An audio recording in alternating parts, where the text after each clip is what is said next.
मला आणि खंत आहे या विचारपीठावर ही खंत बोलून दाखवणं सुद्धा मला वाईट वाटते. आणि ती खंत ही आहे की शिवाजी महाराजांचं नाव राजकारणात तर आपण वापरतोच, कसं पाहिजे तसं वापरतो, पण त्याचं बीज आता ग्रामीण भागात सुद्धा सुरू झालेलं आहे. ते बीज हे ग्रामीण भागात सुद्धा सुरू झालेलं आहे. हे वाईट आहे. आणि काय वाईट आहे, मला मुद्दाम आपल्याला सांगायचं की मला या वर्षभरात अनेक फोन येतात.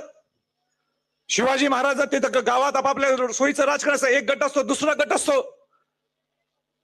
या गटाचं एक वेगळं राजकारण असते, त्या गटाचं एक वेगळं राजकारण असते. आणि ते सगळं मिक्स करायचं आणि शिवाजी महाराजांचा पुतळा जिथं सेन्सिटिव्ह जागा आहे, जे संवेदनशील जागा आहे, त्या ठिकाणी जाऊन बसवायचं. आपण तर शिवाजी महाराजांचे म्हणजे शिवाजी महाराज कुठे एका जातीची नाही. शिवाजी महाराज हे 18 पगड 12 बलुतेदारांच्या जातीचे आहेत.